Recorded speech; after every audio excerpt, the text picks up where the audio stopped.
একটা স্কুল পড়ুয়া সাধারণ ছেলে, কিন্তু তাকে কোনো মেয়েই পছন্দ করতো না। কেননা মেয়েদের পছন্দ একটু লম্পট টাইপের ছেলেদের। তাই মেয়ে পটানোর চক্করে পড়ে সে ডিসাইড নেয় সেও একটা ব্যাড বয় তৈরি হবে। আর এরপর থেকে শুরু হয় ছেলেটির আজব কিছু কাণ্ডকীর্তি। মুভির নাম ড্রাগন, যেটি 2025 সালে মুক্তি পেয়েছে।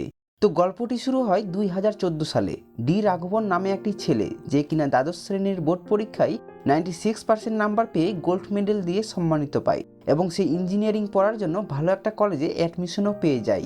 এরপর সে অঞ্জনা নামে একটি মেয়েকে প্রপোজ করতে যায়, যাকে সে 9 ক্লাস থেকে ভালোবাসতো, কিন্তু এতদিন তাকে বলতে পারেনি। তাই আজ গোল্ড মেডেল নিয়ে তাকে মনের কথা বলতে যায়, কিন্তু অঞ্জনা তাকে অ্যাকসেপ্ট করে না, কারণ তার পছন্দ একটু লম্পট টাইপের ছেলেদের। ওরকম ছেলেদের সাথে কলেজে গেলে নাকি তাদেরকে কুল লাগে। বেচারা রাঘবন নিরাশ হয়ে তার বেস্ট ফ্রেন্ড আনবুকে তার দুঃখের কথা জানায় এবং সে ডিসাইড নেয় সেও কলেজে গিয়ে একটা ব্যাড বয় তৈরি হবে। সিন চলে যায় 4 বছর পর 2018 সালে। রাঘবন এখন কলেজের সবচেয়ে বড় মাস্তান তৈরি হয়ে গিয়েছে। ডি রাঘবন থেকে ড্রাগন নামে তাকে সবাই এখন চেনে এবং তার একটা গার্লফ্রেন্ডও আছে যার নাম কীর্তি। ওই দিন কলেজে একটা সামাজিক অনুষ্ঠান হচ্ছিল, সেখানে ড্রাগনের সাথে অন্য একটা কলেজের স্টুডেন্টদের সাথে ঝামেলা শুরু হয়ে যায়। তো মারপিট করতে করতে ড্রাগন একটা ফায়ার সেফটি ছুড়ে মেরে দেয়, আর সেটা গিয়ে লেগে যায় প্রিন্সিপালের গাড়িতে।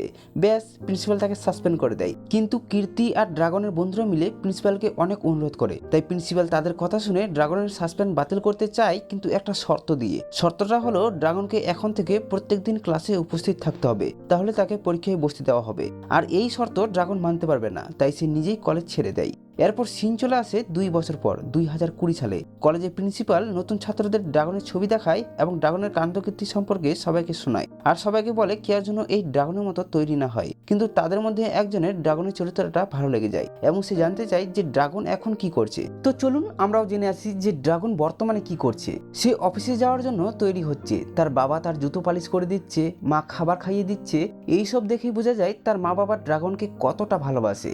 এরপর সে বেরিয়ে পড়ে অফিসে যাওয়ার জন্য, কিন্তু সে অফিসে না গিয়ে সেই যায় তার বন্ধুদের ঘরে। সেখানে গিয়ে তার জামা কাপড় খুলে অন্য কাপড় পরে নেয়। তার মানে সে কোনো অফিসেই কাজ করে না। সে এইভাবেই প্রতিদিন তার বাবা মাকে ফাঁকি মেরে আসছে। তার বন্ধুরা অফিসে চলে যায় আর সে তাদের ঘরেই থেকে যায়। সারাদিন ধূমপান করা, বিগ বস দেখা, ইনস্টাগ্রামে রিলস বানানো, রিলস দেখা, এইভাবেই সে সারাদিনটাকে পার করে দেয়। আর মাসে শেষে তার বন্ধুদের কাছ থেকে একটু একটু করে টাকা নিয়ে তার বাবাকে দেয়, এই বলে যে সে তার স্যালারি পেয়েছে।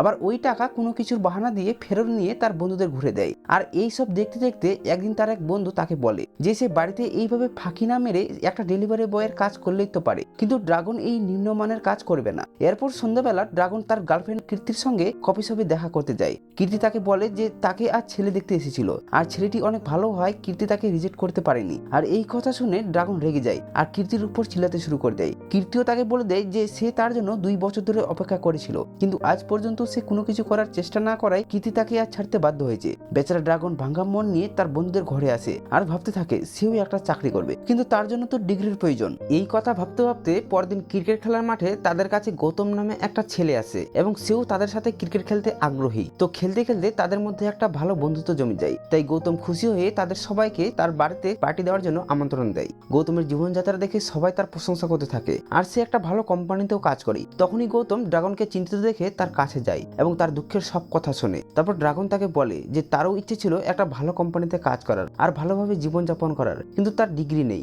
এই কথা শুনে গৌতম তাকে বলে যে তারও কোনো ডিগ্রি ছিল না, সে একটা কনসালটেন্সির কোম্পানি থেকে জালি সার্টিফিকেট বানিয়েছে এবং তারাই তাকে চাকরি ধরে দিয়েছে, আর তারপর থেকে তাকে আর ফিরিয়ে তাকাতে হয়নি। এই কথা শুনে ড্রাগনও আগ্রহী হয় এবং সেই কনসালটেন্সির ঠিকানা চেয়ে বসে। পরদিন ড্রাগন হাজির হয় সেই কনসালটেন্সির কোম্পানিতে। সেখানকার বস তাকে জানায় যে তারা তার ডিগ্রি সার্টিফিকেট বানিয়ে দিবে এবং ভালো একটা চাকরি ধরে দিবে, কিন্তু আগে 10 লাখ টাকা জমা দিতে হবে। এই কথা শুনে ড্রাগন ঘাবড়ে যায়, কিন্তু অন্য কোনো আর উপায় না পেয়ে সে টাকা দিতে রাজি হয় এবং বাড়িতে এসে জানায় যে সে মাসে 1 লাখ টাকা বেতনের একটা চাকরি পেয়েছে, কিন্তু সিকিউরিটি বাবদ আগে 10 লাখ টাকা জমা দিতে হবে। কিন্তু এতগুলো টাকার কথা শুনে তার বাবা মা ঘাবড়ে যায়। তার মা মানা করে দেয়, কারণ তাদের যা কিছু ছিল সব ড্রাগনের উপর খরচ করেই শেষ হয়ে গিয়েছে। বাকি রয়েছে শুধু সামান্যটুকু জমির কাগজ, সেটাও দিয়ে দিলে তাদের আর কিছুই থাকবে না। এই কথা শুনে ড্রাগন রাগ করে বাড়ি থেকে বেরিয়ে চলে যায়। তবে পরবর্তীতে ড্রাগনের বাবা মা তার ভবিষ্যতের কথা ভেবে সেই জমিটুকুও বিক্রি করে তাকে টাকার ব্যবস্থা করে দেয় এবং ড্রাগন সেই টাকা নিয়ে এসে কোম্পানিকে দেয়। তারপর কোম্পানির বস তার কলেজের জালি সার্টিফিকেট সার্টিফিকেট বানিয়ে দেয় এবং তার একটা ভালো চাকরির ব্যবস্থাও করে দেয়, যেখানে সে শুরুতেই বছরে 16 লাখ টাকা বেতন পাবে। হঠাৎ ড্রাগনের জীবন পাল্টে যাওয়ায় সে অনেক খুশি হয়ে যায়, কিন্তু এজেন্সি তাকে জানিয়ে দেয় যে সে তো চাকরিটা পেয়ে গিয়েছে, কিন্তু চাকরিটা টিকে থাকবে তার দক্ষতার উপর। তাই ড্রাগন বিষয়টা বুঝতে পেরে দিনরাত পরিশ্রম করতে থাকে এবং দক্ষতা অর্জন করতে থাকে, এবং দেখতে দেখতেই ড্রাগন কোম্পানির সবার প্রিয় হয়ে ওঠে। কোম্পানির বসও তার কাজের প্রতিভা দেখে প্রশংসা করে এবং এইভাবে কেটে যায় 3টা বছর। আর 3 বছর পর তার স্যালারি হয়ে ওঠে মাসে 3 লাখ টাকা। তাই ড্রাগন এখন উন্নত জীবনযাপনের জন্য ইএমআই দিয়ে একটা গাড়ি ও একটা বাড়িও কিনে ফেলে। এদিকে তার বাবা মা তার বিয়ের জন্য মেয়ে খুঁজতে শুরু করে দেয়। তো একদিন এক ব্যক্তি তাদেরকে পরশুরাম নামে এক ব্যক্তির বাড়িতে নিয়ে যায় ওনার মেয়ে পল্লবীর সাথে ড্রাগনের বিয়ের প্রস্তাব দেওয়ার জন্য। তো ড্রাগনের চাকরি ও তার ডিগ্রি দেখে পরশুরাম ও তার পরিবার ড্রাগনকে পছন্দ করে ফেলে এবং পল্লবী ও ড্রাগনেরও একে অপরের পছন্দ হয়ে যায়। এরপর তারা একসাথে ঘুরতে থাকে আর তাদের সম্পর্কটা আরো সুন্দর হয়ে ওঠে। তারপর একদিন তারা তাদের এঙ্গেজমেন্টটাও সারিয়ে ফেলে এবং এরপর থেকেই তারা ফোনে সবসময় লেগেই থাকে। তো একদিন রাঘব অফিসে যাওয়ার পথে সিগারেট টানতে টানতে পল্লবীর সাথে ভিডিও কলে কথা বলেছিল। তো তা দেখে পল্লবী তাকে সিগারেট ছাড়তে বলে এবং রাঘব সঙ্গে সঙ্গে মাচুই ঠেলে সিগারেটটা ফেলে দেয়। এরপর সে অফিসে এসে জানতে পারে তার আবার প্রমোশন হয়েছে, তাকে এবার ম্যানেজার পোস্টে আমেরিকায় পাঠানো হবে। এই খবর শুনে রাঘব খুশিতে মেতে উঠে যায়। আর ঠিক তখনই তার পিছনে কলেজের সেই প্রিন্সিপাল হাজির হয়ে যায়, যা দেখে রাঘব চমকে ওঠে। তো প্রিন্সিপাল এখানে এলো কিভাবে, চলুন পিছন থেকে জেনে আসি। দেখি তখন পল্লবীর কথায় রাঘব যখন গাড়ি থেকে সিগারেটটা ফেলে দিয়েছিল তখন সেটি পাশে থাকা প্রিন্সিপালের গাড়িতে জানালা দিয়ে প্রিন্সিপালের গায়ে পড়ে যায়। ব্যাস, প্রিন্সিপাল তাকাতেই রাঘবকে চিনতে পেরে যায় এবং পিছু করতে করতে তার অফিস পর্যন্ত পৌঁছে যায়। রাঘবের কোম্পানি দেখে প্রিন্সিপাল আশ্চর্য হয়ে যায় যে কলেজ ড্রপ আউট একটা ছেলে কিভাবে এত বড় কোম্পানিতে কাজ পেয়েছে। তাই তা জানার জন্য প্রিন্সিপাল রাঘবকে নিয়ে একটা ঘরে চলে যায়। রাঘব ভয়ে বলে দেয় যে সে জালি সার্টিফিকেট দিয়ে চাকরিটা পেয়েছে এবং প্রিন্সিপালকে অনেক অনুরোধ করে যেন তিনি বিষয়টা তার বসকে না জানায়, কারণ এতদিন পর তার জীবনে সুখ এসেছে। আর বসকে বলে তিনি যেন সেই সুখটা ছিনিয়ে না নেয়। প্রিন্সিপাল বুঝতে পেরে রাঘবের কথায় রাজি হয়, কিন্তু একটা শর্ত দিয়ে। শর্তটা হলো তার জালি সার্টিফিকেটটাকে এখন আসল সার্টিফিকেট বানাতে হবে, মানে তাকে আবার কলেজে গিয়ে ইঞ্জিনিয়ারিংটা কমপ্লিট করতে হবে। ড্রাগন তৎক্ষণাৎ মানা করে দেয়, কারণ তাকে এখন সারাদিন অফিসেই কাজ করতে হয়, তাই পড়াশোনা করার জন্য তার হাতে এখন সময় নেই। এই কথা শুনে প্রিন্সিপাল উত্তেজিত হয়ে বলে দেয়, তুমি যদি কলেজ কমপ্লিট না করো আমি তোমার বসকে সবকিছু বলে দেবো। ড্রাগন এখন অন্য কোনো আর উপায় না পেয়ে ইচ্ছা থাকা না সত্ত্বেও প্রিন্সিপালের কথায় রাজি হয়ে যায়। এরপর ড্রাগন বিয়ের অজুহাত দিয়ে তার বসের কাছ থেকে 3 মাসের ছুটি চেয়ে নেয়, এই বলে যে সে 3 মাস বাড়ি থেকে কাজ করবে। আর তার পরিবার এবং পল্লবীর পরিবারকে জানায় যে সে অফিসের কাজে ট্রেনিং এর জন্য 3 মাসের জন্য মুম্বাই যাবে। এই বলে রাঘব চলে আসে তার পুরনো কলেজে। কলেজের সব ছাত্ররাই তাকে ড্রাগন নামে চিনতে পেরে যায়। তাই রাঘব আশ্চর্য হয়ে প্রিন্সিপালকে জিজ্ঞেস করে যে এই নতুন ছাত্ররা আমাকে কিভাবে চিনলো। প্রিন্সিপাল বলে, প্রত্যেক বছর আমি নতুন ছাত্রদের তোমার ছবি দেখাই আর সবাইকে তোমার কাণ্ডকীর্তি সম্পর্কে শোনাই, আর সবাইকে এটাই বলি কেউ যেন তোমার মতো তৈরি না হয়। এরপর প্রিন্সিপাল তাকে তার ক্লাসরুম দেখিয়ে দিয়ে একটু উৎসাহ দিয়ে চলে যায়। কিছুক্ষণ পর রাঘব বিরক্ত হয়ে রুম থেকে বেরোবে, ঠিক তখনই গেটের সামনে একটা ছেলে হাজির হয়ে যায়। ছেলেটিকে চিনতে পেরেছেন? ওই যে প্রিন্সিপালের কাছ থেকে রাঘবের ব্যাপারে শুনে ভালো লেগে গিয়েছিল, আর তখন থেকে ছেলেটি রাঘবকে ফলো করতে থাকে আর তার নাম রেখেছে ছোট ড্রাগন। বিষয়টা শুনে রাঘব তাকে সাবধান হতে বলে এবং এইসব চক্করে না পড়ে মন দিয়ে পড়াশোনা করতে বলে। এরপর দিন ক্লাসে যখন তারা সবাই বসেছিল তখন তাদের রুমে একটা নতুন লেকচারার আসে, আর সেই লেকচারার আর কেউ না, সে হলো রাঘবের পুরনো গার্লফ্রেন্ড কীর্তি। ব্যাস, এতদিন পর হঠাৎ দুজনকে দেখতে পেয়ে কিছুক্ষণের জন্য আশ্চর্য হয়ে যায়। এরপর কীর্তি ক্লাস থেকে বের হলে রাঘব তাড়াতাড়ি করে রুমে গিয়ে জিনিসপত্র গোছাতে শুরু করে দেয়, বাড়ি ফিরে যাবে বলে। কিন্তু তখনই আনবু তাকে ফোন করে। রাঘব বলে আমি বাড়ি ফিরে যাচ্ছি। আনবু তাকে আসতে মানা করে এবং হোয়াটসঅ্যাপ চেক করতে বলে। দেখা যায় গৌতম নামের সেই ছেলেটি জালি সার্টিফিকেট দিয়ে চাকরি পাওয়ায় সে ধরা পড়ে গিয়েছে। তাই সমস্ত এমপ্লয়ীদের এখন ডকুমেন্টস ভেরিফিকেশন শুরু করে দিয়েছে। তাই এখন রাঘবের ইঞ্জিনিয়ারিং কমপ্লিট করা ছাড়া আর কোনো উপায় নেই। তাই সন্ধ্যাবেলা ড্রাগন একাই মন খারাপ করে বসে আছে। ঠিক তখনই কীর্তি তার কাছে আসে এবং তাকে ছেড়ে চলে যাওয়ার জন্য ক্ষমা চেয়ে নেয় আর তাকে বলে তার ইঞ্জিনিয়ারিং কমপ্লিট করার জন্য সে তাকে সাহায্য করবে। তো এরপর থেকে কীর্তি তাকে ইম্পর্টেন্ট নোটস গুলো বেছে বেছে দেয় আর রাঘব সেগুলি মন দিয়ে পড়াশোনা করতে থাকে। আর এইভাবে দেখতে দেখতে রাঘবের পরীক্ষার সময় চলে আসে আর একে একে সব সাবজেক্টেই সে ভালোভাবে ক্লিয়ার করতে থাকে। এখন বাকি রয়েছে শুধু একটা সাবজেক্ট। রাঘব রাত্রে বসে তার প্রস্তুতি নিচ্ছিল, তখনই কীর্তি তার কাছে কেক নিয়ে চলে আসে। আসলে আজ রাঘবের জন্মদিন, তো রাঘব তার বার্থডে সেলিব্রেট করছিল। ঠিক তখনই তার ফোনে পল্লবী কল করে। রাঘব কল রিসিভ করলে পল্লবী জানায় যে সে তাকে জন্মদিনের শুভেচ্ছা জানানোর জন্য তার সাথে দেখা করতে মুম্বাই এয়ারপোর্টে এসেছে। এই কথা শুনে রাঘব আতঙ্কিত হয়ে যায়। যদি পল্লবী জানতে পেরে যায় যে সে এখানে কোম্পানির কাজে ট্রেনিং এর জন্য না, বরং তার কলেজের ইঞ্জিনিয়ারিং কমপ্লিট করার জন্য এখানে এসেছে। তাই রাঘব চালাকি করে পল্লবীকে মিথ্যা বলে যে আমি তো চেন্নাইয়ে আছি, আমি ট্রেনিং শেষ করে তোমাকে সারপ্রাইজ দিব বলে মুম্বাইয়ের কথা বলেছিলাম। পল্লবী তৎক্ষণাৎ টিকিট কাউন্টারে গিয়ে চেন্নাইয়ের টিকিট কেটে নেয় আর রাঘবকে তাড়াতাড়ি চেন্নাইয়ের এয়ারপোর্টে আসতে বলে। বেচারা রাঘব আরো দুশ্চিন্তায় পড়ে যায়। কে জানে তার চালাকি তাকে আরো বিপদে ফেলবে। রাঘব এখন আর কোনো উপায় না পেয়ে কীর্তির গাড়িটা নিয়ে সাথে ছোট ড্রাগনকেও নিয়ে বেরিয়ে পড়ে চেন্নাইয়ের উদ্দেশ্যে। প্রায় 3 ঘন্টা ধরে গাড়ি চালিয়ে ভোর 3টায় তারা চেন্নাইয়ের এয়ারপোর্টে পৌঁছায়। এরপর রাঘব তাড়াতাড়ি গিয়ে পল্লবীর সাথে দেখা করে। এরপর তারা দুজনে কিছুক্ষণ সময় কাটিয়ে রাঘব তাকে বিদায় জানিয়ে কলেজে যাওয়ার জন্য রওনা দেয়। সারা রাত্রি না ঘুমানোর কারণে রাঘব অনেক ক্লান্ত হয়ে পড়ে এবং ওইভাবেই রাঘব গাড়ি চালিয়ে ঠিক পরীক্ষার সময় কলেজে পৌঁছে যায়। এরপর কীর্তিকে ধন্যবাদ জানিয়ে রাঘব পরীক্ষা দিতে চলে যায়। পরীক্ষা দিতে বসে তার প্রচন্ড ঘুম পেয়ে যায়, কারণ সারা রাত গাড়ি চালানোর পরে সে অনেক ক্লান্ত হয়ে পড়েছিল। তাই প্রশ্নপত্রের সব উত্তর জানা সত্ত্বেও সে ঠিকঠাকভাবে লিখতে পারেনি এবং এরপর কেটে যায় কয়েকটা দিন। রেজাল্টের দিন চলে আসে,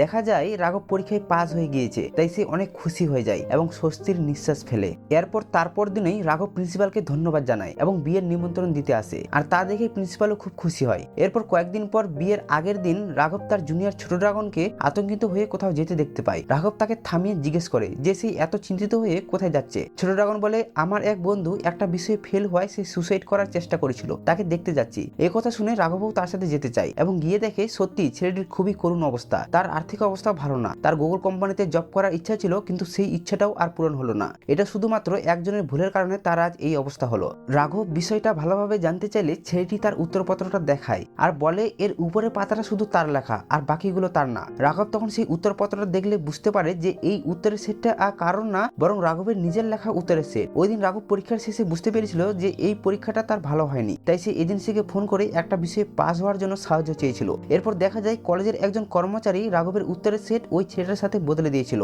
ফলে রাঘব পাস করে এবং সেই ছেলেটা ফেল করে। আর এই বিষয়টা বুঝতে পেরে রাঘব আর নিজেকে ক্ষমা করতে পারে না। তার মনে শুধু একটাই প্রশ্ন বিড়বিড় করে চলে যে তার জন্য আজ এই ছেলেটি নিজেকে শেষ করতে গিয়েছিল। বিয়ের দিন চলে আসে, কিন্তু তবুও রাঘবের মনে একটাই কথা বারবার ছেড়ে খাচ্ছে। অবশেষে তার বিবেক জাগ্রহ করে বিয়ের মণ্ডপ থেকে উঠে প্রিন্সিপালকে সব কথা বলে দেয় যে সে শেষ পরীক্ষায় জালিয়াতি করে পাস করেছে আর তার জন্য একটা ভালো পড়াশোনা করা ছেলে ফেল করেছে আর তার হয়ে যাওয়া চাকরিটাও সে হারিয়ে ফেলেছে, তাই সে সুসাইড করতে গিয়েছিল। স্যার, আমাকে যা শাস্তি দেওয়ার দিন, কিন্তু ওই ছেলেটির চাকরিটা ফিরিয়ে দিন। সাথে তার বসকেও বলে যে সে জালি সার্টিফিকেট দিয়ে চাকরিটা পেয়েছে এবং পরশুরাম মানে পল্লবীর বাবাকেও বলে দেয় যে সে সৎ পথে এত বড় হয়নি, প্রতারণা করে বড় হয়েছে। পল্লবীর কাছ থেকেও ক্ষমা চেয়ে নেয় আর বলে সে মুম্বাই চাকরির ট্রেনিং এর জন্য না, বরং সে তার ইঞ্জিনিয়ারিং কমপ্লিট করার জন্য গিয়েছিল। আর এইসব কথা শুনে রাঘবের বাবা মা হতবাক হয়ে যায়। তার মা রেগে গিয়ে তার কাছে এসে তাকে মারতে লাগে আর কান্না করতে করতে বলে, কেন এইভাবে সবাইকে ঠকালি? তুই এতটা নিচে নেমে গেছিস? রাঘব এখন যে কথাগুলো বলবে মন দিয়ে শুনুন। রাঘব বলে, হ্যাঁ মা, আমি নিচে নেমে গেছি। জীবনে সফলতা পাওয়ার জন্য